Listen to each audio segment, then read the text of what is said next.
This is the Unstarving Musicians Podcast. The podcast features conversations with musicians and music industry professionals, all intended to help musicians be better at marketing, business, the creative process, and all the other things that empower us to do more of what we love. Make music. Buenos dias, buenas tardes, bienvenidos, wherever you are. This is episode 75. That is a milestone in my book, and I really appreciate you being here with me. It's, I need a glass of sparkling or a beer or a glass of wine or something to celebrate for sure. Hey, you've heard me say this before. As a gigging musician and fan of live music, I love sharing my personal experience and all the stuff I'm learning from other artists and professionals. I want you to be privy to those same learnings. You can do so by joining the Unstarving Musician community, and in the process of doing so, you will be supporting this podcast.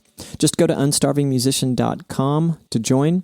You'll get an email from me usually every 7 to 10 days with tips, hacks, and insights, all intended to make your music journey a little better and brighter. And you'll also get a free gift from me, a small token of my appreciation for being part of the Rabanzo Nation. All right, let's do this. So this has been a crazy week. I'm off to the San Francisco Bay Area tomorrow, off to Panama City tonight in preparation for an early departure. So I get to see some of my Bay Area peeps, some Bay Area music, some Bay Area wine. It is going to be a great week next week. This interview was with Ginger Leigh, That's who you're about to hear. She's from Austin. It took place about a week ago, and I had a great time talking to her. She's new to me, found her on the Twitter, and the first time I heard the track Hey Funky You, which you will also hear at the end of this episode, it is the title track to her latest release. As soon as I heard it, I was sold. I think you're going to be too. Now, I'm going for a new format, kind of working my way into it this week. It's going to start episode after next. I'm going to have shorter, more condensed, quicker to the punch, quicker to the point episodes for you so you can learn faster and get out there and do your musical thing faster. This one was cut just a little bit. I might do a bonus episode where you can hear the whole thing uncut, but I'm just kind of preparing. I did some editing on this one to make it a little bit shorter, but about 10 minutes in, we get into the meat of the music stuff and Ginger's career stuff. But she's a lifelong entertainer. She comes from five generations of music business professionals. She's done 10 releases, but you can find 5 of them going back to 2002 online on iTunes and elsewhere. Her music, to me, it's smooth, gritty, and sassy all rolled into one. She is a heck of a performer, and she's also a charitable person at heart. You'll hear a bit about that. You can see her bio to learn more about her, find more about her music, find all her social handles at gleigh.net, and Leigh in this case is Leigh. Here is me and Ginger Leigh. That rhymes. I am from San Antonio, but I ended up going to school in New Braunfels, and then right after graduating from high school, I went off to Italy and lived in Milan, and I came back and moved directly to Austin. So that was back in 93 that I moved here. So more or less, because I've seen the city go from 1 to 2 tall buildings to what it is now, which is this completely different skyline and racetracks and more restaurants and things like that. It's grown quite a bit. So I consider myself a native because I'm from the I-35 corridor, San Antonio, New Braunfels, and Austin. Yeah. How long were you in Milan, Italy? That first time around, I was there for, maybe 4, 5, 6 months. I was 18 years old living there. And then after graduating from the University of Texas, I went and studied, during my studies at UT, I went to study in Rome for a summer. Came back after I graduated. I started doing national touring and international touring. So we would base ourselves out of Italy. I speak the language and I lived there. And our manager at the time was also someone who spoke Italian and lived there. So we would base all of our European stuff out of Italy. So like we had an apartment in Florence. We lived in Umbertide, a little town in Umbria. And we would tour from there. We had like Sony distribution and really great agencies and stuff like that. So it was a ton of fun. I front-loaded the first half of my life living mostly back and forth from Europe to Austin. So it was a lot of fun. Yeah, it sounds very nice. Both lovely, lovely cities. And yeah, you were speaking about the growth of Austin. I grew up in Arlington and was born in Fort Worth, and so Austin was, an occasional visit. But man, just in very recent years, it is nuts now. rather than thinking this would be a great place to live, I look at it and go, this is a great place to visit. But I've always thought it was a great place to visit, and it probably still is a great place to live. It is. It is still, it's a wonderful place to live, but do not edit that out. Do not tell anybody. We have enough people moving here. Well, clearly it is. I mean, the people that you hear move there, it's clearly nice.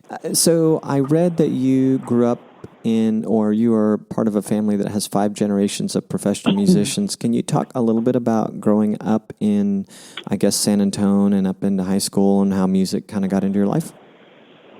Absolutely. Well, in my family, it's a family heirloom practically. It's been passed down, obviously, from generation to generation, and not just talent, but also being in the business. Let's see, I'll start from me. So in my generation, I perform, obviously, and my cousin, Mickey Jack Combs, is a producer in Nashville, very successful, works in that world over there. And our mothers, so it's my mom and our 2 aunts. There's 3 of them. They're called the Cones sisters, Cones. And they performed our entire lives. They still perform some, but because they're young when they had us, they performed our entire lives. So we were constantly whether they were performing at a venue or at a private party or at the rodeo or at singing the national anthem for the Spurs or whatever it was. The kids, we were always with them, almost always at their shows. So we grew up around or on the stage, and we were around their rehearsals all the time. And they, back when we were younger, had a full, big, huge band, and they would change costumes and very showgirl type. They did country and swing and big band, Andrew Sisters kind of stuff. Lots of fun. And then their mother, so my grandmother, Jane Henry, ultimately Jane Cones, but Jane Henry, when she was a teenager, 16 probably till she started having the sisters, till she started having babies, she was a big band performer. She had her own radio show in San Antonio, which was a big deal. She was like a starlet back then, and her father would accompany her. And on one of my albums, actually, we did a splice cut between me and her, and she's singing. She's like 16 or 17 when she did this recording, and spliced my voice in. It's really neat. Which album was that? That's on the album called Amazing, but the song that we did was That's My Desire. And it's such a neat process, the way my piano player on that track played the parts under my voice identically to the original player. Like, he used his styling and sound. It was the way we technically put it together was amazing. And when he sent me that track where the holes were in it, where my voice would go, it just brought all kinds of emotion up because my grandmother's no longer living. And it was just such a interesting process and just beautiful. But, so that was what she did. And then her father was a Dixieland musician, signed artist, and they toured around, and she toured with the big bands. And, my mom and aunts, the Cone sisters, they were back and forth to Nashville and flying out and doing things with Bob Hope on some of his, what do they call that? OSS tour shows. And, it's a fun life. I mean, we were just surrounded by music constantly. There were instruments in our homes, you name it, what kind. There was instruments everywhere all the time, and singing. And we still do that. We just sing. If we get together for dinner, a birthday party or something, we will sit there and just sing all night long. I mean, both of my brothers are not professional singers, but they're excellent singers, and occasionally get up and do something with me at one of my performances. So it's just normal for us, to be able to harmonize, and every statement that anyone makes has a song attached to it. So it's very joyful. So it's probably hard to figure out when music kind of creeped into your life, because it was always there, wasn't it? Right. It was always there. And, growing up in a performance family, of course, I don't remember this because it was the day I was born. I was born November 1st, and so my birthday's coming right up. And my mother went into labor on Halloween, so I come out, into the world, and I'm like, oh, this is going to be fun. My aunts were dressed as Hell's Angels. It was Halloween. I'm like, I'm going to enjoy this family. This is going to be a fun life. And that pretty much describes it right there. So you mentioned that going back to Italy, that you were, it was kind of a tour base for you. How old were you when you started touring? 20, 21, something like that. And what did you study? I did not study music. Because I grew up in a music world, I kind of wanted to do something different, right? So even though I never was able to leave it because it's such a part of who I am and so much part of my passion, but I studied, I wanted to go into intelligence work actually, because I'm a linguist. I love languages and a history nerd and a political nerd and all that stuff. So I really wanted to do intelligence, preferably CIA at the time. So UT doesn't have a criminology program, or at least then it didn't. So I studied sociology with a focus in crime. I didn't end up going into that direction, obviously. So I stuck with music, and it's been a blessing. I mean, shoot, I was down, touring in New Zealand soon after graduating, and touring all over the country and Europe, stuff like that. So yeah, and it looks like taking me many places. It looks like you're still having lots and lots of fun. I also wanted to ask you about Love at the State Side, the music thing going on, benefiting the Health Alliance for Austin Musicians, Superhero Kids at the Dell Children's Blood and Cancer Center, and Patrice Pike's Step Onward Foundation. Did I get that right? You got it. And it's, I don't usually do this, but it's coming up for anyone who hears it and maybe is in the Austin area on December 2nd of this year, 2018. Can you tell me about that, your involvement? Is it the first time, or is there any history there? Yeah, there's a lot of history there. So I started Love at the Stateside. This will be our 6th year, coming up on December 2nd. And but the brand Love was started, gosh, I remember probably like year 2000 or something like that, with a friend of mine. We had a retail store called Love Austin, Texas. And it was a little house. And out front in the lawn, we built a stage, and we would do shows outside. They were called Love on the Lawn, kind of like a house concert, where people would bring, BYOB, pay cover that went to the music. And it was called Love on the Lawn. I have a tattoo on the back of my neck that says love with a period. So that's where the name started for the retail shop and the Love on the Lawn series. After dissolving that relationship and closing the brick and mortar, I carried on the Love music brand. So I'll do, for example, big Love shows for South by Southwest, where I feature mostly Austin artists, but I bring in other people as well, but mostly Austin artists, because when South by hits Austin artists kind of get like drowned out. Mm-hmm.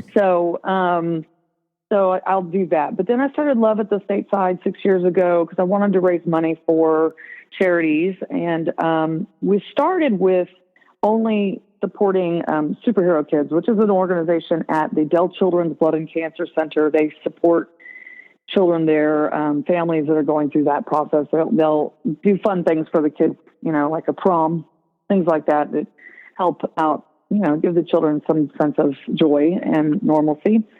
And they're just an amazing organization, and they're now the fundraising arm for Dell Children. So it's great.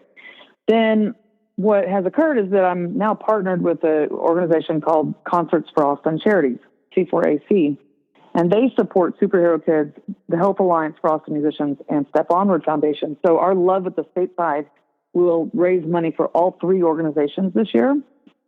And the way it goes is I have one house band, and then rotating front singers, kind of like an old Motown review, where your front singers on and off stage.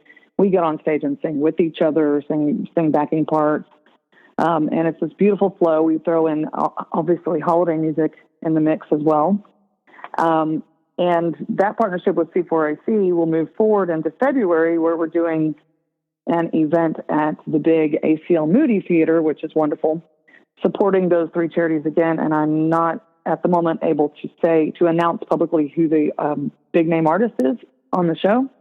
But so I do a lot of these things, and I love the philanthropic side of things, being able to use my voice, my connections, our music community. et cetera, to push forward for these organizations that need our support. Yeah, that's great. It sounds like a massive project and very difficult to put together. It is. Yes, it is. And I mean, I've done so many big events, but this one's a monster, and the next one's even bigger. So let's talk about your discography a bit. I read that that Hey Funky You, which was released this year, is your 10th. I saw 6 on Spotify. I'm kind of funny that way. I'll go look on Spotify. I'm like, she's had 6 albums. Can you talk about the stuff that happened before that just briefly? And we'll start there. Sure. Well, the very first one was in 1995. And it's sweet. I mean, it's the first album, and it was just discovering what my thing was. I'd grown up in the music world, but I'd also grown up more as a performer than a songwriter. So I was always doing other people's music. And so that first record is called Ginger Leigh. And there's some really great moments in the album. And John Pointer, who I went to college with, who I'm still very, very good friends with, and we still perform together all over. He's all over the album playing cello and guitar and singing with me. And, we laugh about some of those tracks and videos from back in that day because obviously we were so much younger. And we laugh about it. We're like, you're still, what does he say? Something like, yep, still nailing it 20 years later. But, so it's cute, but it's not something I really feel the need to put out there. It's more archival, and if you have a copy, good for you. And I probably have a copy somewhere, and every now and then I'll come across things, and I'm like, "Aw, that's so sweet." So I don't have it out on iTunes and all that stuff. That one, and then the next 2 were I was in a band called the Ginger and Sarah Band. That's the band that I toured a lot with in Europe at first. Sarah Dashy, she's a great musician. She lives out in Los Angeles now, and today's her birthday, actually. And so we met up in Austin, and one of us just happened to sing with the other, like on the fly at a show. And we were like, wow, our voices together are incredible. So it was a really great 5-year run with her. We released 2 albums together. And, back then, this is the day when there's more of a traditional record paradigm. And we, I guess, gosh, what was the Raptor, what was the original digital download site that there was all the lawsuits against? Napster. And that Napster was, just becoming, it was just happening. So at the time it was more traditional. So we didn't ever digitally upload any of that material because it wasn't a thing yet. And I have debated doing it because especially our second album together is really cool. So I've debated sending that up. There is one new track from the 2 of us, sort of like a unity, like, okay, let's come together and release this album or this track. It is on Spotify, Ginger and Sarah Band. And so those 3 were those are the first 3 that aren't out there. And then the last one, I guess, would be maybe this live album of mine. I'm not really sure, but yeah, so I've been a part of 10 different albums, but maybe that, wondering what that other one is. Maybe that Ginger and Sarah, did I get it right? Did I get the order right, Ginger and Sarah? Or was it Sarah and Ginger? Yeah. Yeah, Ginger and Sarah. Ginger and Sarah Band can be pre-released to just your fan base and then eventually come out. That would be fun. That's not a bad idea. And then when I browsed through your releases from 2002 up to this year, there is a sense of consistency, but Hey Funky You at the same time has this, I had a little note to myself, but it just really has kind of a sense of a different type of excitement, production and style-wise. Is what anything fun, specific happened leading up to that album that sort of pushed you to the sound that it has, or do you feel it's kind of consistent with what you did prior? I would say my approach to Hey Funky You is pretty consistent with the way it's always been. A couple of things that are variables here is Mark Addison did the mixing. And I had not mixed with Mark Addison before, and he's just brilliant. Not that the other people that have mixed for me before aren't brilliant; they are. But this is the first time so I broke away from people I've worked with over and over again, and had him do it.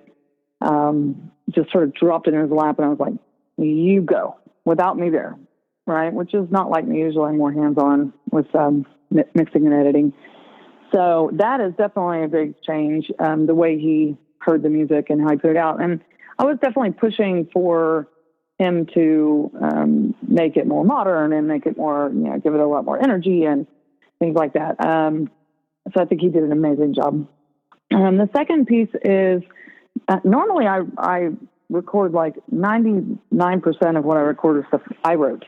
But in this album, I decided to both collaborate with other artists and/or I covered some older songs that I wanted to bring back to life, and recorded a friend of mine, David Schweitzer, who's in Florida. I recorded one of his songs. So, that's kind of a little bit different there. Maybe as you age, you start to kind of go, you know what, just like give it more, give it your all. Push it out there. Who knows where this is going to go, and just sort of be free of this idea, this concept that you have to fit into one thing. Just record, do what you love, play it how you want it played, sing it how you want it sung, and that's what we did. We brought it all together, and it's by far one of my favorites. Yeah, the Amazing album is pretty fun too. Mm-hmm. I don't know if you spend much time with it, but there are some similarities between Amazing and Hey Funky You, but there's also 3-year difference. Space of time. Yeah. I plan to. They all of those albums sound great, and I was just realizing that you have chosen to stay with a traditional sort of length of album in terms of the number of tracks. I'm quite certain you've observed sort of a trend of shorter, smaller catalog releases, or smaller number of songs being released on albums these days. What are you really maintaining an approach that you always have, or does it just sort of look that way on the surface? And are you marketing to sort of play into what appears to be going on with this sort of single EP appearance? It's funny because this Hey Funky You album, actually, my original intent was I'm going in and recording like 4 songs, doing an EP. And then we ended up taking a long time, like a lot of time putting this album together. It was just because like time went by and I was like, I've got this great new song idea. And we did not sit down with a plan to record an entire album, because you're right. It actually doesn't even make sense as an independent artist these days to do a full album. It's almost smarter to release, a couple of tracks at a time, or 1 track at a time, or something like that. I just decided as this was going on, I was like, you know what? Like my drummer Katie and I wrote a new song, and then I came up with this one and whatever. And I thought, you know what? Let's just go ahead and do a full compilation of songs.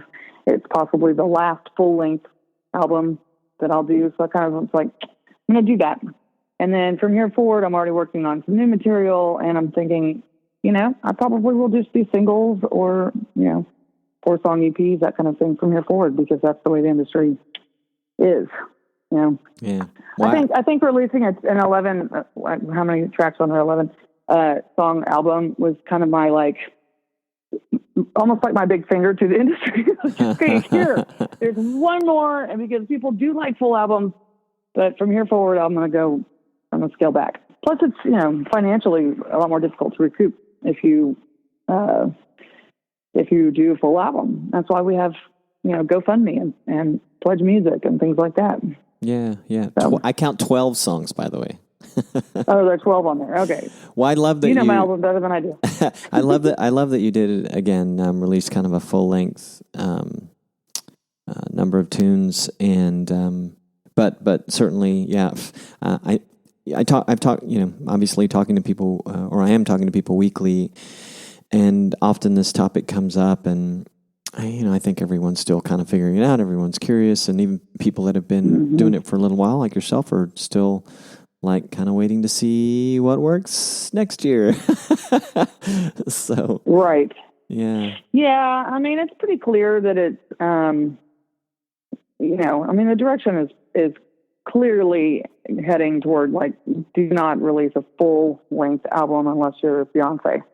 I mean, it just seems like as an independent artist, it just makes more sense to start releasing them, by singles. And the modern paradigm of like digital music and downloading and all that stuff, it's like it has these wonderful benefits in that you can distribute your music. You don't have to have a distributor. You don't have to have you can distribute your music all over the world.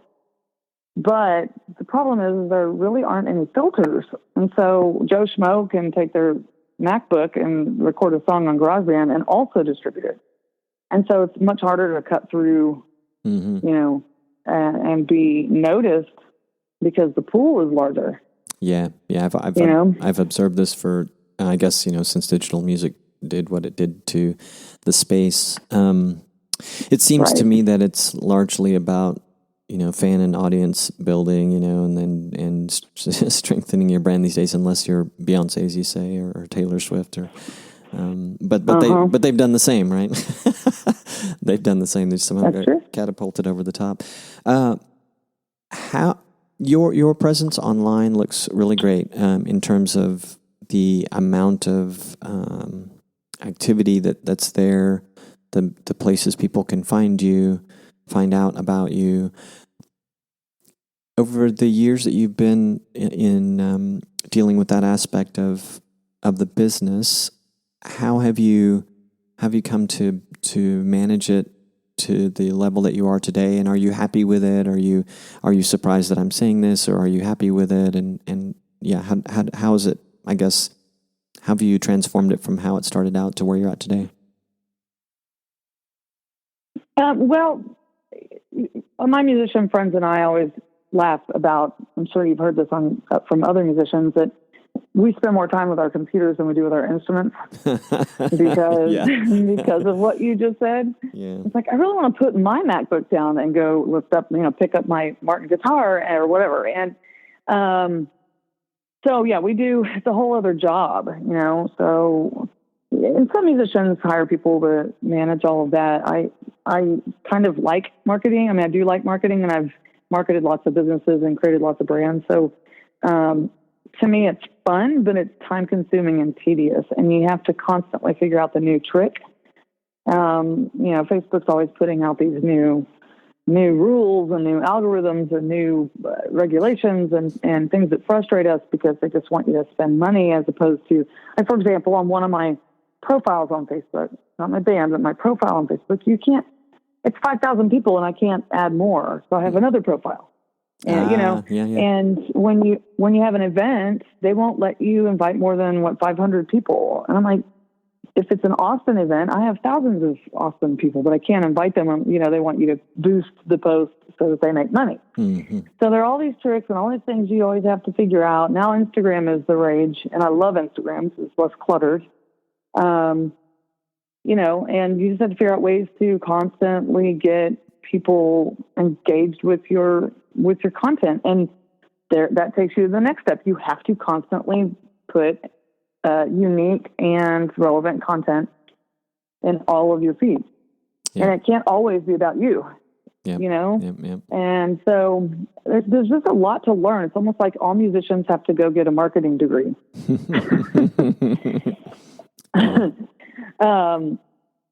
So growing a presence, staying in front of people, on top of the feed, all that stuff it's a constant push for that.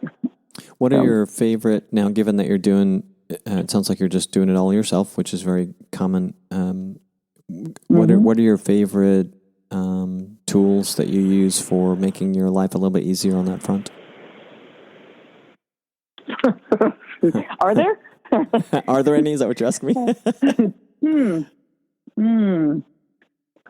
I don't know. I use my brain.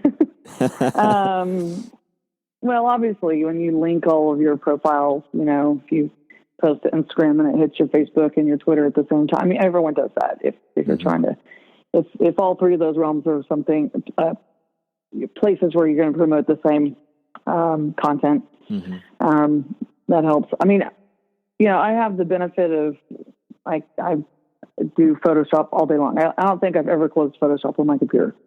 So I, do graphics and I do all that stuff, and I can make funny things and I can make pretty things, and so I have the benefit of that skill. Obviously now there are, when you need to make a graphic for something, you can go to canva.com, you can go to, different places and create flyers really quickly, and they look good, and you can, that does save some time, because before, like, online flyer making services, is like I did everything in Photoshop, which just tends to be a little bit more time consuming. So, some of that technology has helped make things move a little faster, although they're limited. So that definitely helps. But otherwise, I just, every chance I get, I'm, posting something and Instagramming and considering who I'm following or who I need to follow me and how to reach them. And well, I'm not surprised to hear that. And I've been, just as someone who's working with the podcast, and even thinking about when the focus was, performing with some band, but just, it's a challenge to keep up, for sure, but it has kind of occurred to me, people are either getting some help or they are constantly looking for every opportunity that, to post. And, I kind of suffer personally from that thing. Like, people, I don't know what to say. People are tired of, tired of hearing from me. But, yeah. Right. Well, you do a great job. There's a balance, between overposting and underposting. You have to stay present, but you also don't want to look desperate. Yeah. Definitely. I mean, seriously, look at me. Like, there's a fine balance in keeping it sophisticated and keeping it, relevant. Yeah. So. Yeah, I guess the evolution is desperate, clueless, and okay, I'm starting to figure it out. So you've also done pretty well with a YouTube channel. I'm assuming it's maybe not as big a focus as Instagram, but I just wanted to say I like what you've done on your YouTube channel. I think that more artists should spend some focus there, but I know there's only so much time in the day. Well, video is definitely the most powerful tool, it's time consuming and it can be expensive. I mean, luckily I've got a lot of resources here for things like that, but yeah, I mean, I'm dying to do the next video, and I've got it ready. I know where I'm doing. I know who's doing it. I'm going to start to do it and start to record it soon or videotape it. I would love to have more of a YouTube presence. Some of my videos do really well. I'm not sure. You just have to, I keep pushing every time. I have a huge email list. So every email I send out, I'm like, don't forget to subscribe to my YouTube and follow me on Instagram. Hello, people, go subscribe. If there are, tens of thousands of you, then there should be tens of thousands of people following on YouTube. But not everybody does every platform. So yeah, of course. I put the Hey Funky You video from a live performance. I put it on, uploaded on Facebook, but it's also on my YouTube. But the Facebook video quickly surpassed the YouTube numbers, although the one on YouTube is doing fine. It quickly surpassed on Facebook because Facebook algorithms would just start playing the video when it scrolls up in front of somebody, and hopefully they stay and watch it. So it's an interesting difference. Like YouTube, you have to go to that person's channel to look for it and play it and then maybe share it. But it's much easier to share on Facebook. So people will share the videos on Facebook faster than they will on YouTube. Sure. Because of how quickly you can do it. Yeah. What does your production look like for your videos in terms of, I heard you say you know who you're going to use. Are you pulling together volunteers to get one completed, or are you basically working with a specific person or team these days for the videos?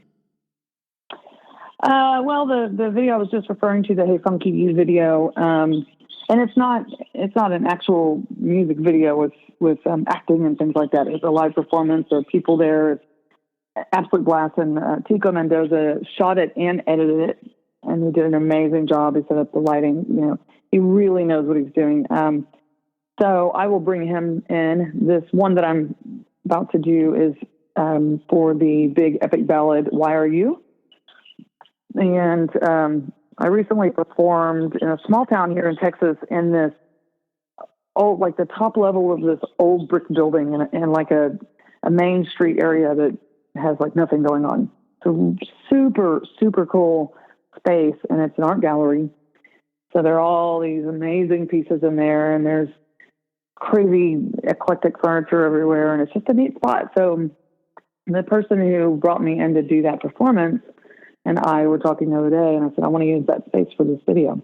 So I'll bring Tico and do it in that space. That environment's going to be awesome for this song, and you know, he'll help support any extra bodies we might need in there. I've got plenty of resources for actors and other people to be in the video. So yeah, I mean, luckily I can do it really high quality with not a huge spend. So that's good. Unfortunate. Yeah. So what was the town that you mentioned? I don't think you said the name, but the small town that you. I didn't. It's called Navasota, Texas. It's by College Station out towards Houston direction. Navasota. I've not even heard of that town. Right. Yeah, but they're doing this really neat series there. Once a month they bring in a musician. It's, again, kind of house concert style. Nice. Yeah, and we opened the series, and it was just an amazing time, and we'll be going back for the next season for sure. But before then, I'll be trying to get this music video put together in the next few months. Speaking of house concerts, do you do many? I do, and I really like them. I mean, okay, there's something to be, it's two different experiences. There's something to be said about the big production stage with the full band and all the parts and all the singing and all the, keyboards and guitars and drums and groove. And I love all of that. I love being in front of a big audience and really just like rocking it out, no doubt. But sometimes when you like strip all of that away and you're in a house concert or a listening show environment, like I play at Anderson Fair in Houston, it's legendary. It's been there for 30 something years, and it's a seated listening room. I think it's probably 80% capacity, something like that. And it's kind of, you can imagine like a dinner theater style seating, but it has the house concert vibe because it's so intimate, and it's typically an acoustic show. It reminds me a lot of doing an actual house concert where you get to really engage with the audience. And I think when you get to show more personality and maybe tell some stories, we end up typically like cracking up when I do like a show like at a house concert or listening room, because jokes can be told and they actually can be rendered well in a space like that. Sometimes when you're further away and you try to say something, they're in a different headspace, and it's more difficult to connect. So I love it. I love it because we end up laughing. And I often remind myself, it sounds funny, of kind of like that Midler style vibe, because I'll go from like a rock song done acoustically to a big epic ballad done acoustically to cracking jokes for like a stand-up comedian. And then, and then sometimes in those environments, I'll get off the microphone and sing a cappella with no instrumentation and just deliver something unique to the audience like that, which when you're in a bar or at a festival or something, that's much more difficult to pull off. Sure. Are house concerts something that you actively market yourself for these days? Or do you have so much else going on that they're just kind of a nice thing that happen when they happen? Mm-hmm. When I'm aware of a new house concert series, I usually go after them. I'm like, hey, I would love to do your house concert. So I do market myself to them. Most of the time they're often things I've already done before. So, come back the next season. I'll have fans come to me and say, I want to host a house concert for you, things like that. And another part of the house concert thing that's great is you tend to do better financially. It's so interesting. I can go to, say, Tulsa, Oklahoma, and someone will host me at a house concert, and the host will ask their guests to pay $20, right? I've got very little cost because it's usually either solo or with just one more musician. And people will respond to an invitation. Let's say Jennifer says, "Hello, 100 friends. I'm hosting this musician at my house. $20 covers." 80 of those 100 people are going to come because she's endorsing them, and also it's a house party. It's a house invitation. So they'll typically will come. Now, if I went to Tulsa, Oklahoma and played in a club and Jennifer told 100 friends, 10 or 15 people would respond. Yeah. And the club will only allow you to charge $10 cover, or whatever. So there's also economic benefits, not just economic benefits, but because you end up getting to connect better and you actually end up reaching more people in house concerts, I think. Well, really great. That's what I hear. That's what I've read. In fact, I'm speaking with someone this afternoon for the podcast. I've been waiting weeks, if not months, to talk to, who's written a book on house concerts a while back, and that's all she does. But several of my guests have done them. I think everyone unequivocally loves them. So, I'm glad to, and clearly you're the type of performer who has the versatility to do that. And I wish having come from playing as a drummer, playing in rock and pop bands, that we're in a scene where the venues at which we could go play Amplified were just kind of dying down a bit. I set the drum set aside and got a cajon, and we played acoustically with an amplified bass, but nothing loud, just a little bass there.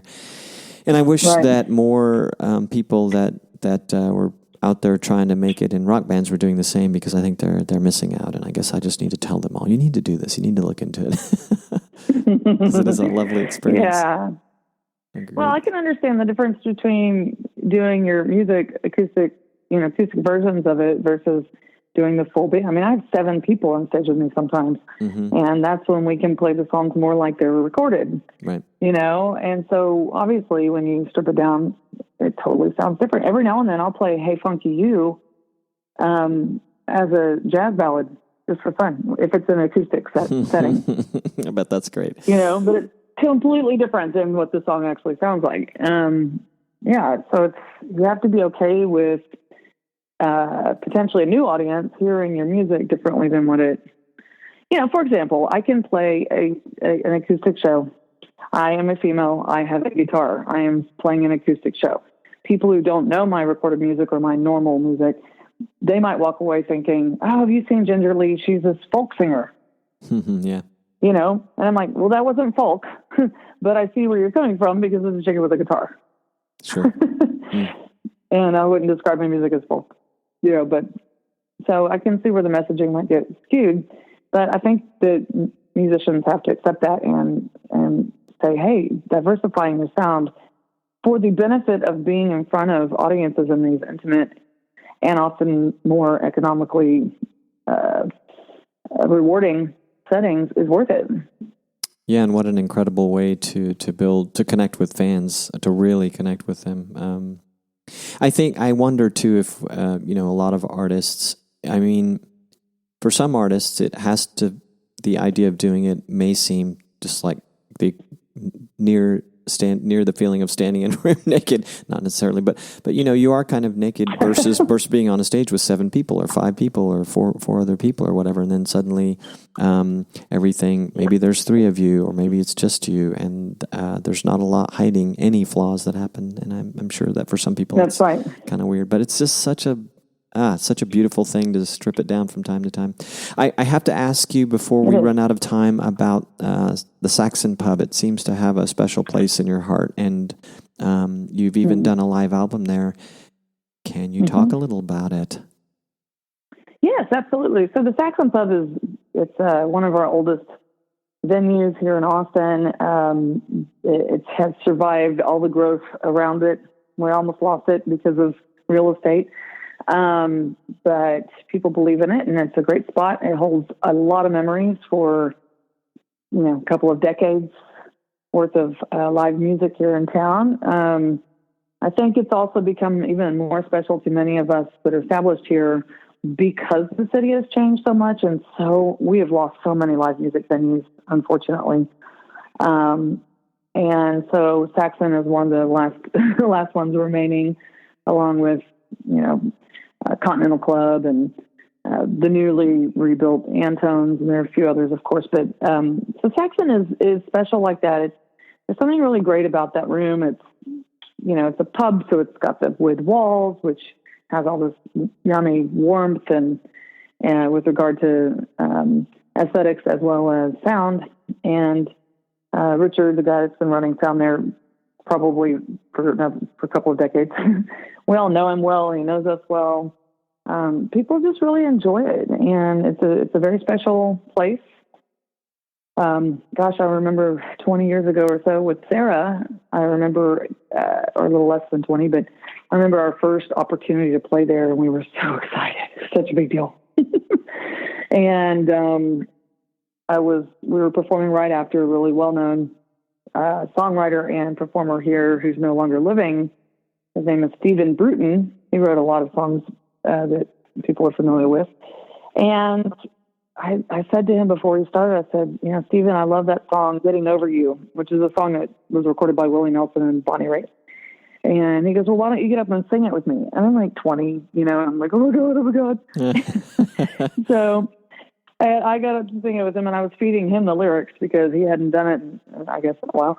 And it was great, and it just felt so good. And then, of course, Stephen was always wonderful to all of us musicians in town, in the community, and unfortunately he's passed. But just that place just has so many fantastic memories for us, and there's a movie coming out about it.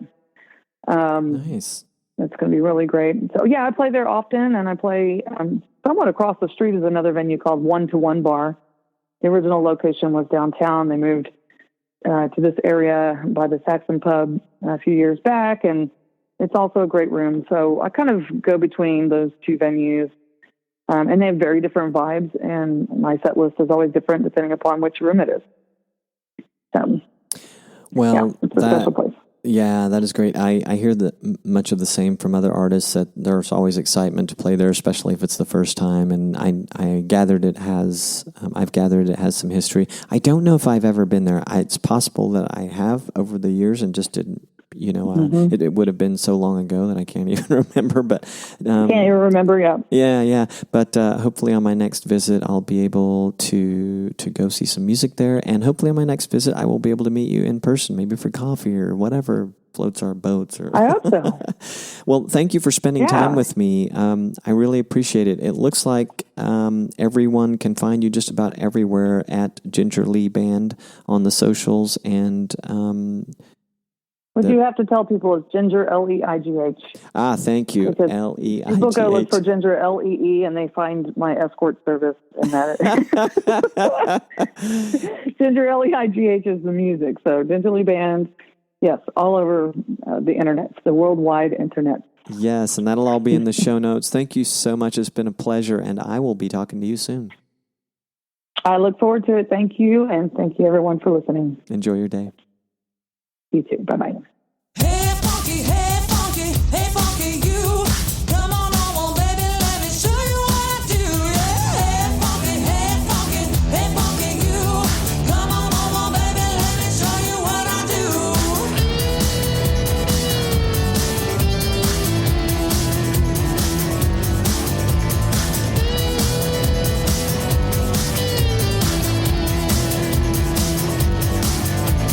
Take me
Hey, thanks for listening.